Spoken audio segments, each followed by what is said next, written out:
Selamat berjumpa kembali saudara-saudari yang mengasihi Tuhan, dikasihi Tuhan Yesus Kristus. Puji kepada Tuhan untuk hari yang Tuhan berikan kepada kita. Saya akan melanjutkan dari kitab Wahyu pasal yang ke-9. Saya akan berdoa terlebih dahulu. Bapa di surga, hamba mengucap syukur. Terima kasih Tuhan untuk hari ini. Biarlah kami anak-anak-Mu senantiasa diingatkan hari ini adalah anugerah Tuhan semata, sehingga kami juga boleh mengisi kehidupan ini dengan kehidupan yang mengucap syukur kepada Tuhan. Ampuni untuk segala dosa kami Bapa, berikan kerinduan untuk kami juga hidup dekat dengan-Mu, merindukan firman-Mu, merindukan persekutuan pribadi dengan-Mu, juga merindukan persekutuan bersama jemaat-Mu yang lain. Terpujilah nama-Mu Bapa, berikan berkat surgawi-Mu ketika hamba juga boleh membaca Alkitab, ada yang menyimak, berikan berkat-Mu. Terpujilah nama-Mu Tuhan Yesus, amin. Oke saudara, saya akan melanjutkan dari kitab Wahyu pasal yang ke-9 ya. Tetapi sebelumnya sudah cukup lama saya akan menengok kembali di awal dari kitab Wahyu ini. Yang mana di pasal pertama, ayat pertama sampai dengan ketiga berbunyi demikian. Inilah wahyu Yesus Kristus yang dikaruniakan Allah kepadanya supaya ditunjukkannya kepada hamba-hamba Yesus apa yang harus segera terjadi. Dan oleh malaikatnya yang diutusnya, ia telah menyatakannya kepada hambanya Yohanes. Yohanes telah bersaksi tentang firman Allah dan tentang kesaksian yang diberikan oleh Yesus Kristus, yaitu segala sesuatu yang telah dilihatnya. Perhatikan ayat ketiga saudara, berbahagialah ia yang membacakan dan mereka yang mendengarkan kata-kata nubuat ini dan yang menuruti apa yang ada tertulis di dalamnya, sebab waktunya sudah dekat. Kitab Wahyu, kitab di bagian terakhir di dalam Alkitab, sebenarnya adalah kitab yang tersendiri, maksudnya spesial saudara, berisi janji berkat bahagia yang secara langsung sudah ditulis dan Anda bisa membacanya. Dan kalau Anda mau menuruti sesuai apa yang sudah dituliskan, berkat itu untuk Anda, berkat itu untuk saya. Dan terlebih daripada itu, isi kitab Wahyu ini sebenarnya berisi tentang Yesus Kristus yang secara khusus juga ditujukan kepada gerejanya, yang diwakili oleh ke-7 gereja yang berada di pasal 2 dan ketiga. Tetapi sayangnya saudara, justru kitab Wahyu adalah kitab yang banyak dihindari oleh orang Kristen. Kitab yang banyak dihindari oleh orang Kristen. Dan banyak orang Kristen tidak mau membaca kitab Wahyu dengan berbagai alasan yang berbeda. Tetapi apapun alasan Anda sebagai orang Kristen, biarlah Anda sendiri yang akan mendapatkan apakah alasan Anda itu benar untuk menghindari kitab Wahyu. Ketika kitab Wahyu ini berisi perkataan dan janji seperti di ayat ketiga ini, berbahagialah ia yang membacakan dan mereka yang mendengarkan kata-kata nubuat ini dan yang menuruti apa yang ada tertulis di dalamnya, sebab waktunya sudah dekat, akan segera selesai.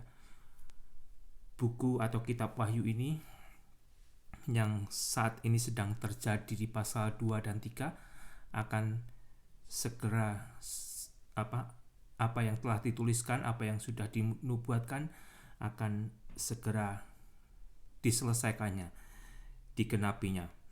Dan di ayat yang ke-19 dari pasal pertama, saudara, Anda diberikan garis besar. Anda diberikan garis besar tentang isi kitab Wahyu ini. Sendiri perhatikan. Karena itu, tuliskanlah apa yang telah kau lihat, yaitu yang telah berlalu, baik yang terjadi sekarang, yang sedang terjadi sekarang, maupun yang akan terjadi sesudah ini, yaitu peristiwa berikutnya, episode berikutnya setelah episode ini selesai. Jadi dengan kata lain, kitab Wahyu ini dibagi di dalam 3 episode. Episode pertama adalah yang sudah lewat, yaitu pasal pertama, pendek. Episode yang sedang berlangsung, pasal 2 dan ketiga. Setelah episode kedua, pasal 2 dan ketiga selesai, dilanjutkan episode yang ketiga mulai pasal keempat sampai dengan pasal ke-22. Itu garis besarnya, dan kalau Anda mau mengikuti garis besar itu, Anda akan lebih tertolong di dalam belajar kitab Wahyu. Pasal yang ke-9, saudara, saya akan melanjutkan, yang mana pasal 9 kita membaca sebenarnya berada di episode yang ketiga, yang masih akan digenapi nanti, belum terjadi, yaitu masa tribulasi, masa di mana Allah memurkai bumi ini, masa di mana Allah menghukum manusia karena dosanya. Dan kembali di episode yang ketiga ini, saudara, gereja Tuhan sudah tidak lagi muncul di pasal-pasal tersebut. Mulai pasal 6, gereja Tuhan sudah tidak muncul ada di bumi. Bahkan mulai pasal keempat sudah tidak muncul. Di pasal keempat, Anda bisa membaca jikalau gereja Tuhan sudah berada di surga. Dan di pasal kelima, gereja Tuhan, jemaat Tuhan menyanyi di surga. Dan barulah pasal yang keenam, dimulainya munculnya apa yang disebut antikristus, Mesias palsu, awal dari masa 7 tahun tribulasi yang diawali dengan damai sementara. Saat itu akan terjadi damai di seluruh bumi, di seluruh dunia, yang mana saat ini, saudara, sampai detik ini, Israel adalah bangsa yang selalu dimusuhi oleh negara tetangganya. Dan saat itu akan muncul seseorang yang bisa mendamaikan dan membuat perjanjian dengan Israel, tetapi tidak akan bertahan lama. Tetapi kembali, gereja Tuhan sudah tidak ada lagi di masa tribulasi. Mengapa? Karena masa tribulasi adalah masa di mana Allah menimpakan murkanya, di mana Allah menghukum bumi ini, di mana Allah menghukum bumi ini. Jadi Anda tidak perlu takut tentang tanda 66 di dahi. Sebagian orang Kristen khawatir kalau nanti mengalami itu, nanti dimasuki chip di tangannya atau di dahinya. Kalau Anda benar-benar orang Kristen yang mengasihi Tuhan, sebelum peristiwa tersebut terjadi, karena peristiwa itu terjadi di masa tribulasi, Anda sudah tidak ada lagi di bumi ini, tetapi Anda sudah dibawa oleh Tuhan sendiri ke sorga, saudara, Tuhan tidak akan menimpakan murkanya kepada jemaatnya, kepada gerejanya. Tetapi kita yang percaya diselamatkannya dan dibawanya ke surga karena janji Tuhan Yesus Kristus sendiri. Di dalam Ibrani pasal yang ke-11 ayat ke-7, saudara, di situ kita diingatkan peristiwa waktu Allah menghukum bumi ini dengan air bah. Ya. Nuh, orang yang benar bersama keluarganya, tidak ikut dihukum, tidak ikut dimurkai. Ya.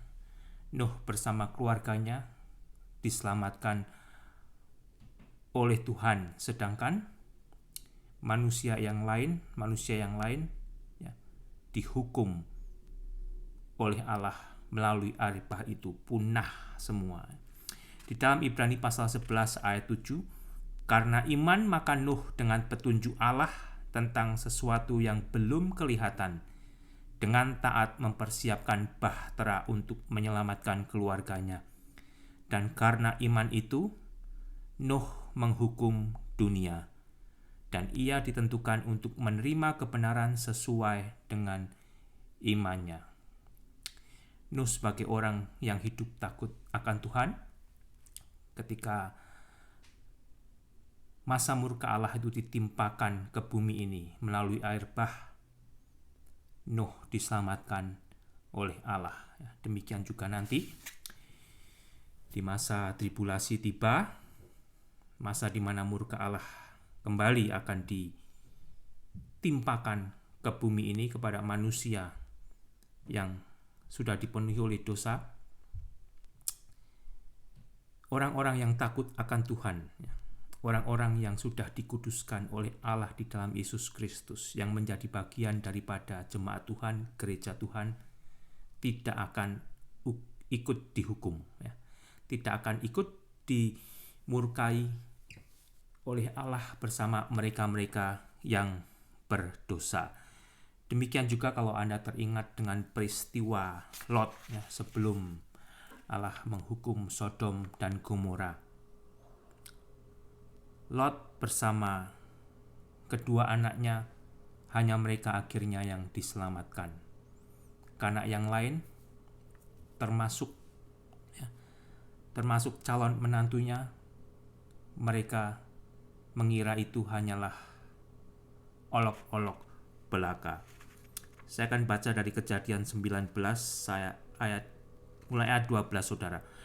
Lalu kedua orang itu berkata kepada Lot, "Siapakah kaummu yang ada di sini lagi?" Yaitu malaikat tersebut. "Menantu atau anakmu laki-laki, anakmu perempuan, atau siapa saja kaummu di kota ini. Bawalah mereka keluar dari tempat ini. Sebab kami akan memusnahkan tempat ini karena banyak keluh kesah orang tentang kota ini di hadapan Tuhan. Sebab itulah Tuhan mengutus kami untuk memusnahkannya." Keluarlah Lot, lalu ia berbicara dengan kedua bakal menantunya yang akan kawin dengan kedua anaknya perempuan. Katanya, "Bangunlah, keluarlah dari tempat ini, sebab Tuhan akan memusnahkan kota ini." Tetapi ia dipandang oleh kedua bakal menantunya itu sebagai orang yang berolok-olok saja. Bahkan ketika Lot bersama kedua anaknya dan istrinya ditarik keluar karena mereka berlambatan, dan akhirnya istri Lot tidak terselamatkan karena dia diperintahkan untuk tidak menoleh ke belakang, tetapi menoleh hatinya masih tertuju kepada kota tersebut. Di dalam 2 Petrus pasal kedua ayat yang ke-6, "Dan jikalau Allah membinasakan kota Sodom dan Gomora dengan api, dan dengan demikian memusnahkannya dan menjadikannya suatu peringatan untuk mereka yang hidup fasik di masa kemudian." Ini semua sebetulnya adalah peringatan bagi manusia yang hidup di dalam dosanya, yang tidak mau bertobat. Mereka akan mengalami peristiwa yang serupa, yaitu di masa tribulasi nanti. Tetapi ia menyelamatkan Lot, orang yang benar, yang terus-menerus menderita oleh cara hidup orang orang yang tak mengenal hukum dan yang hanya mengikuti hawa nafsu mereka saja. Saudara, sebagai orang Kristen, tidakkah hati Anda sebetulnya saat ini tersayat-sayat ya? Atau Anda biasa aja melihat kehidupan manusia yang di dalam dosa? Apakah Anda justru menikmati tontonan-tontonan dosa yang Anda bisa tonton ya, yang tidak senonoh dan sebagainya? Tetapi di sini Lot yang diselamatkan oleh Allah, dia menderita melihat peristiwa-peristiwa tersebut terjadi di sekitar dia, saudara. Sebab orang benar ini tinggal di tengah-tengah mereka dan setiap hari melihat dan mendengar perbuatan-perbuatan mereka yang jahat, sehingga jiwanya yang benar itu tersiksa. Tersiksa, itu tandanya kalau Anda hidup dekat dengan Tuhan, kalau Anda hidup benar di hadapan Tuhan karena Anda sudah dibenarkan Allah di dalam Yesus, Anda akan tersiksa melihat perbuatan dosa yang berkuasa. Kalau Anda biasa aja justru menikmatinya, bahkan justru ya membagikannya di dalam media sosial Anda, hati-hati ya. Jangan sampai nanti kalau Tuhan datang untuk menjemput gerejanya, Anda ketinggalan, Anda tidak terbawa karena Anda tidak hidup benar di hadapan Tuhan. Maka nyata bahwa Tuhan tahu menyelamatkan orang-orang saleh dari pencobaan. Tuhan tahu, saudara, akan menyelamatkan jemaatnya nanti sebelum masa tribulasi itu datang. Dan tahu menyimpan orang-orang jahat untuk disiksa pada hari penghakiman. Seperti halnya di masa Nuh, demikian juga di masa Lot terhadap Sodom dan Gomora, demikian juga nanti. Apa yang akan terjadi di dalam peristiwa yang akan dimulai di Wahyu pasal 6, saudara. Tuhan tahu menyelamatkan orang-orang saleh dari hari pencobaan tersebut. Sebelum hari pencobaan itu tiba, sebelum hari atau masa tribulasi itu tiba, gereja Tuhan akan diselamatkan oleh Tuhan, akan dibawa ke surga.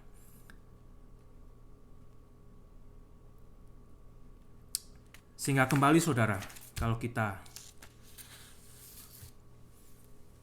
membaca dari Wahyu pasal ke-9 ini ya, yang berisi tentang hal-hal yang secara manusia terkadang kita bertanya, mengapa Allah begitu teganya, begitu kejamnya ya, melakukan penghukuman tersebut kepada dunia, kepada manusia, menyiksa manusia. Karena kembali itu adalah karena dosanya. Allah yang Maha Kasih begitu mengharapkan manusia mau bertobat dari dosanya. Tetapi ternyata tidak mau. Tidak semua manusia akhirnya juga mau bertobat. Meskipun di dalam kesakitan, mereka tidak mau menyadari jikalau kesakitan itu adalah hukuman Tuhan dan berbalik kepada Tuhan dan bertobat justru mengeraskan hatinya. Disitulah, saudara, gelapnya kuasa dosa. Di pasal ke-9 ayat pertama demikian bunyinya.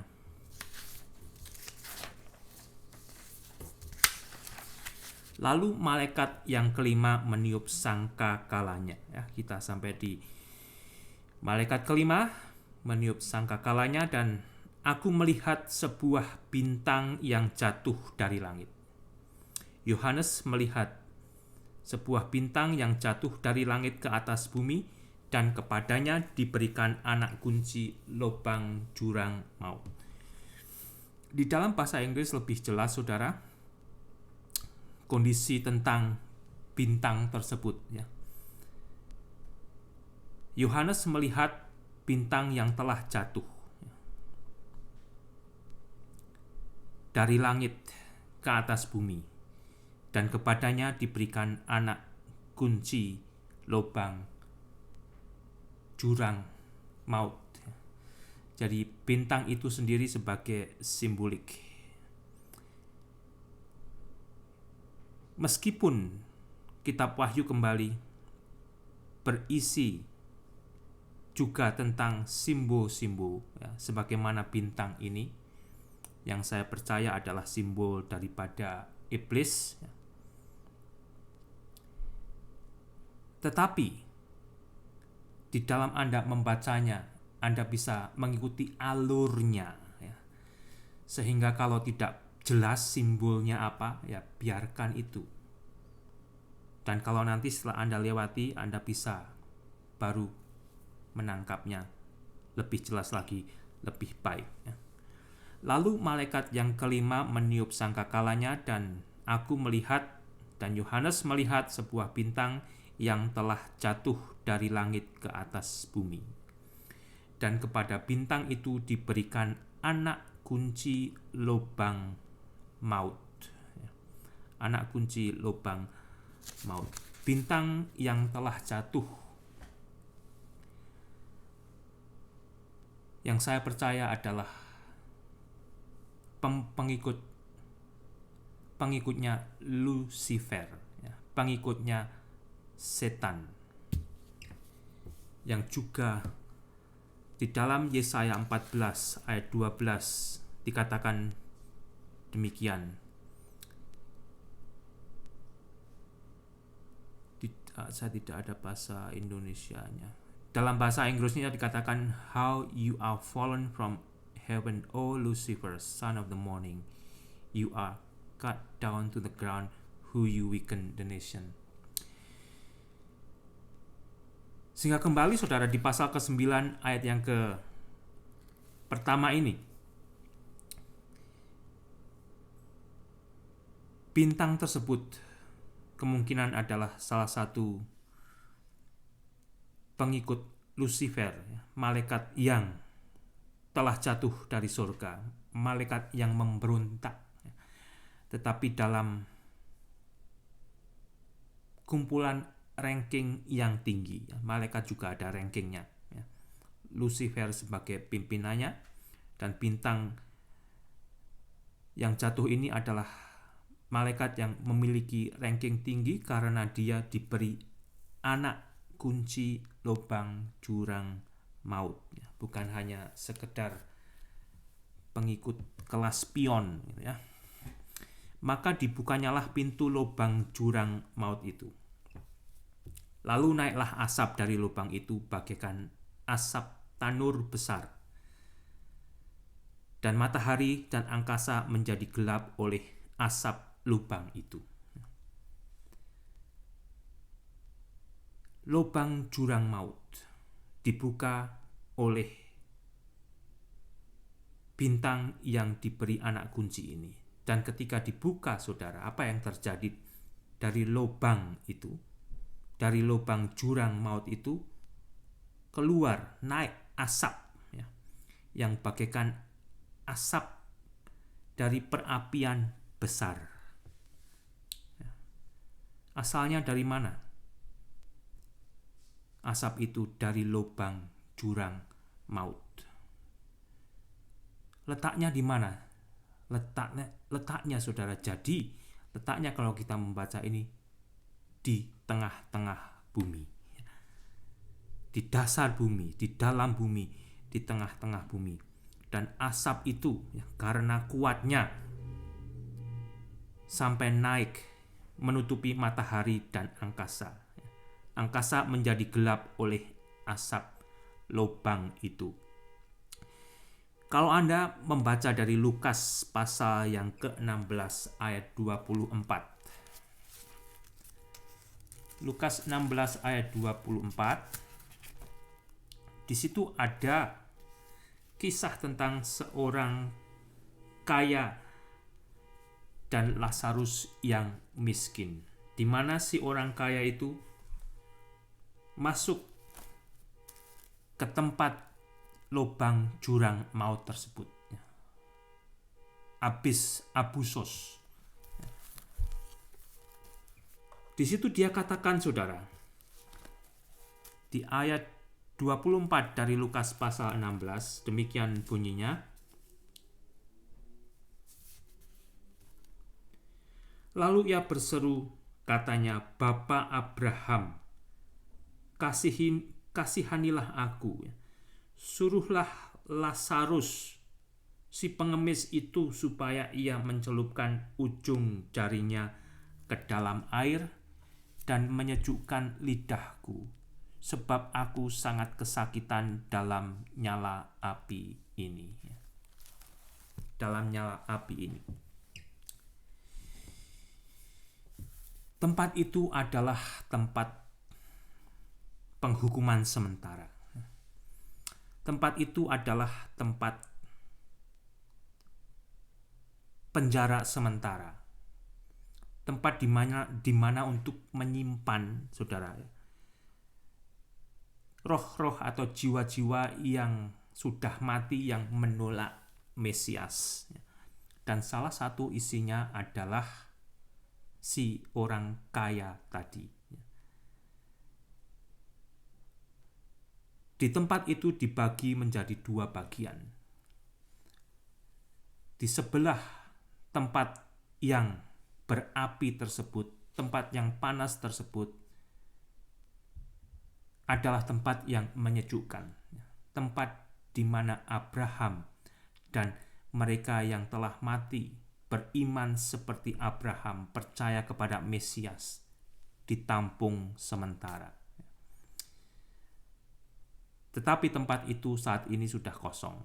Tempat Abraham itu sudah dikosongkan ketika Yesus mati dan Yesus dibangkitkan. Tempat itu sudah dikosongkan, jiwa-jiwa tersebut sudah dibawa ke surga. Tetapi tempat yang panas itu, tempat penampungan sementara bagi jiwa-jiwa atau roh-roh yang mati dengan tidak mau percaya kepada Mesias, itu masih ada. Dan bahkan tiap hari masih terus diisi oleh jiwa-jiwa dari manusia yang mati, yang menolak keselamatan Allah, dari Allah penyelamat, yaitu Yesus Kristus. Mereka disimpannya di situ.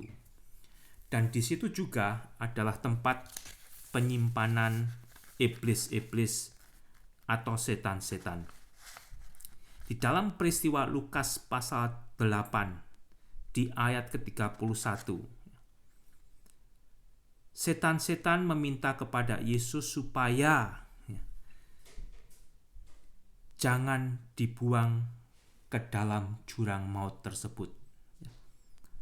Tetapi dia minta dibuang ke dalam tubuh babi-babi. Itu ada peristiwa yang bagus untuk kita baca, saudara, ya. Lukas pasal 8 ayat 31 saya akan baca.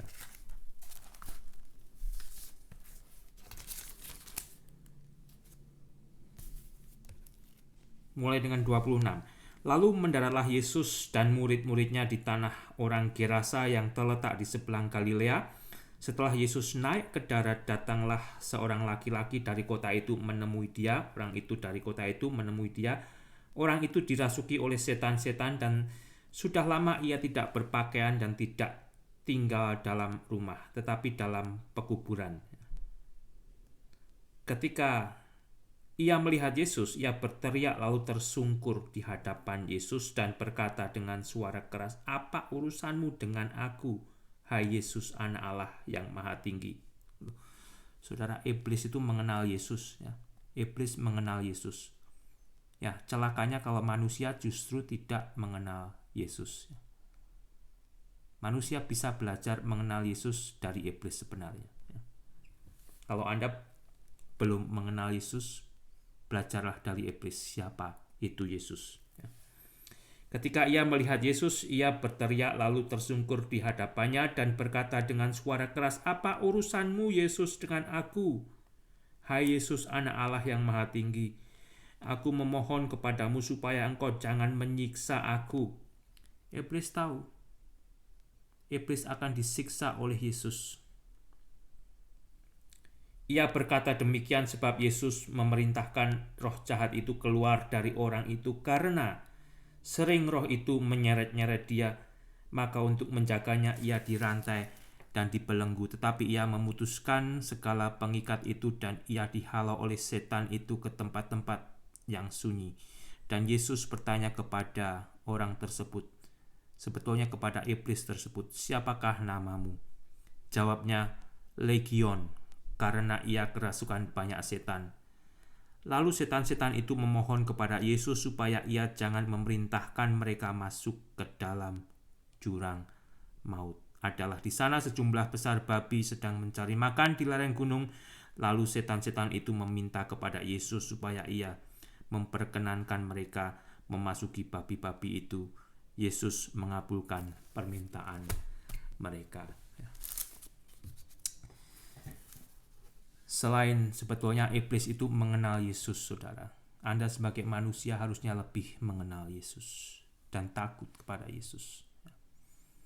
Dari iblis kita belajar jurang maut itu adalah tempat di mana untuk menyimpan iblis-iblis, untuk menyimpan malaikat-malaikat yang telah memberontak dari hadapan Allah. Lucifer dan para pengikutnya, setan dan para pengikutnya. Maka dibukanyalah pintu lubang jurang maut itu, kembali pasal 9 ayat kedua dari kitab Wahyu. Lalu naiklah asap dari lubang itu, bagaikan asap tanur besar, asap dari tempat perapian yang besar. Karena kita tahu dari ungkapan si kaya tadi, tempat itu adalah panas, ya, tempat yang berapi. Dan matahari dari angkasa menjadi gelap oleh asap lubang itu. Dan dari asap itu berkeluaranlah belalang-belalang ke atas bumi. Dan kepada mereka diberikan kuasa sama seperti kuasa kalajengking di bumi. Yang muncul belalang-belalang, saudara, tetapi diberi kuasa seperti kalajengking. Wujudnya belalang, tetapi kuasanya seperti kalajengking.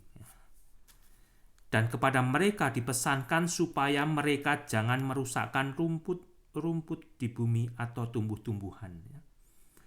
Kalau belalang-belalang yang dirusak adalah rumput-rumput atau tumbuh-tumbuhan atau pohon-pohonan. Tetapi belalang-belalang ini yang diberi kuasa seperti kalajengking ini justru dilarang untuk tidak merusak tumbuh-tumbuhan tersebut, rumput-rumputan, pohon-pohonan, melainkan hanya manusia yang tidak memakai meterai Allah di dahinya.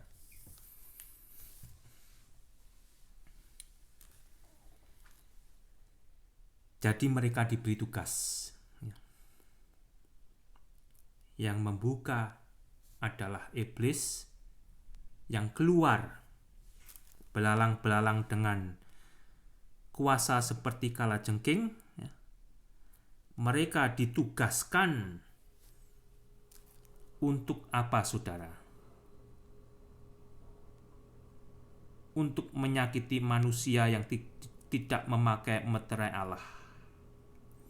Dan kepada mereka dipesankan supaya mereka jangan merusakkan rumput-rumput di bumi atau tumbuh-tumbuhan atau pohon-pohon, melainkan hanya manusia yang tidak memakai meterai Allah di dahinya.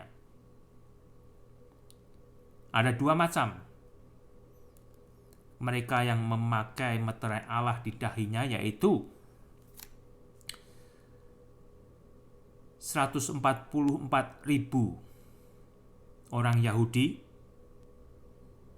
dan satu lagi mereka yang memakai meterai di dahinya, meterainya angka 666 atau di tangannya, itu yang diserbu, itu yang akan diserang oleh belalang-belalang yang berkuasa bagaikan kalajengking ini.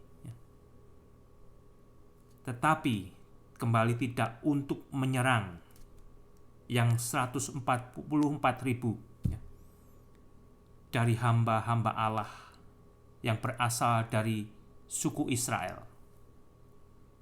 Kembali, saudara, 144.000 itu bukan orang Kristen. Kalau Anda baca baik-baik, ya, meskipun urutannya tidak seperti urutan yang berada di Perjanjian Lama, tetapi jelas mereka adalah orang-orang dari suku Israel. Itu bukan orang Kristen, itu bukan saksi Yehova, itu bukan yang lain-lain kecuali seperti apa yang sudah dituliskan di dalam Alkitab.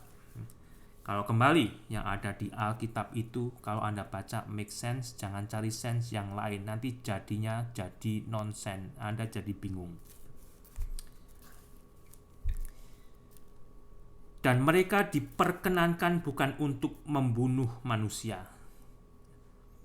Jadi mereka tidak diperbolehkan untuk membunuh manusia, melainkan hanya apa saudara? Hanya untuk menyiksa mereka 5 bulan lamanya. Dan siksaan itu seperti siksaan kalajengking apabila ia menyengat manusia. Kalau kalajengkingnya gede-gede saudara, seperti kalajengking di padang gurun. Ya, konteksnya di sini mungkin ceritanya juga padang gurun. Itu lain halnya dengan kalajengking kecil-kecil. Kalau itu menyengat manusia, demam, panas, dingin, kesakitan, mau mati tetapi tidak bisa mati. Dan itu diperintahkan untuk menyiksa manusia, untuk menyakiti manusia, mereka yang tidak memiliki tanda dari Allah. Mereka itu diperintahkan untuk menyiksa orang-orang yang berdosa. Orang-orang yang menolak Tuhan selama 5 bulan, saudara. Selama 5 bulan, bayangkan. Ya, disiksa selama 5 bulan, tetapi ada batasnya. Sakit sekali tidak bisa mati. Sakit sekali tidak bisa mati. Itu sebetulnya saudara, kesempatan pula bagi mereka untuk bertobat. Untuk bertobat setelah 4,5 bulan merasakan siksaan yang dahsyat. Mereka mestinya sadar. Lebih dahsyat lagi ketika nanti mereka pada akhirnya mati, dihukum dan dihakimi, dibuang ke dalam neraka. Itu kekal. Bukan hanya 4 bulan, 4,5 bulan, bukan hanya 5 bulan, tetapi selama-lamanya. Tetapi karena kedegilan hati manusia, tidak semua manusia mau bertobat. Sebetulnya waktu 5 bulan itu cukup untuk menyadarkan manusia untuk mau bertobat dan menerima keselamatan dari Allah di dalam Yesus Kristus. Tetapi kasusnya tidak selalu demikian yang terjadi, saudara. Dan mereka diperkenankan bukan untuk membunuh manusia, melainkan hanya untuk menyiksa mereka 5 bulan lamanya. Dan siksaan itu seperti siksaan kalajengking apabila ia menyengat manusia. Dan pada masa itu orang-orang akan mencari maut, tetapi mereka tidak akan menemukannya. Orang-orang mau mati, orang-orang mau bunuh diri, tetapi tidak bisa. Tidak bisa, saudara. Dan mereka akan ingin mati, tetapi maut lari dari mereka. Bayangkan, mereka kesakitan, lebih pilih kalau mereka itu mati. Mereka milih bunuh diri daripada kesakitan, disiksa. Tetapi tidak bisa mati. Maut lari dari mereka. Kematian menjauhi dari mereka. Jadi yang mereka rasakan hanya siksaan demi siksaannya. Dari hari ke hari, dari minggu ke minggu, dari bulan ke bulan selama 5 bulan. Dan mereka masih belum dan tidak mau bertobat, saudara. Dan rupa belalang-belalang itu sama seperti kuda yang disiapkan untuk peperangan, dan di atas kepala mereka ada sesuatu yang menyerupai mahkota emas, dan muka mereka sama seperti muka manusia. Itu adalah deskripsi yang paling baik yang bisa dituliskan oleh Yohanes. Tapi anehnya manusia menginterpretasikan dengan hal-hal justru yang aneh-aneh, ya. memberikan itu simbol yang aneh-aneh. Kalau Anda tanya 10 orang, ya 10 perbedaan jawaban. Kalau Anda tanya kepada 30 orang, ya, akan hal ini Anda akan mendapat jawaban 30 jawaban yang berbeda. Tetapi kalau Anda menerima sebagaimana apa yang dideskripsikan Yohanes, itu sebetulnya akan lebih menolong Anda di dalam belajar dan mengikuti alur daripada isi kitab Wahyu ini. Dan rambut mereka sama seperti rambut perempuan. Ya, mungkin itu bisa kita mengerti apakah itu panjangnya. Ya. Jadi binatang tersebut selain apa, saudara? Sama seperti kuda-kuda yang disiapkan untuk berperang. Di atas kepala mereka ada sesuatu yang menyerupai mahkota emas, dan muka mereka sama seperti muka manusia. Mereka juga memiliki rambut, dan rambut mereka sama seperti rambut perempuan, dan gigi mereka sama seperti gigi singa yang siap mengoyak. Itu aja, saudara. Siap mengoyak. Orang menginterpretasikan dengan hal yang aneh-aneh. Entah mereka mencari sensasi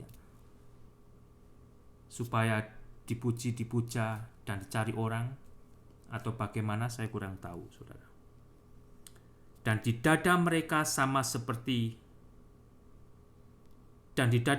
sama seperti baju sirah, dan bunyi sayap mereka. Bunyi sayapnya bagaikan bunyi kereta-kereta yang ditarik banyak kuda. Bunyi sayapnya itu, saudara. Kereta-kereta yang ditarik banyak kuda. Rombongan berderap yang sedang lari ke medan peperangan. Larinya ke medan peperangan. Dan ekor mereka sama seperti kalajengking. Ya, memiliki ekor yang sama seperti kalajengking, dan ada sengatnya. Di dalam ekor mereka itu terdapat kuasa mereka untuk menyakiti manusia 5 bulan lamanya. 5 bulan lamanya, saudara. Kalau Anda baca waktu Allah menghukum bumi ini dengan air bah, itu juga selama 5 bulan. Dan di sini juga Allah akan menyiksa, Allah akan menghukum manusia yang berdosa selama 5 bulan. Dan raja yang memerintah mereka ialah malaikat jurang maut.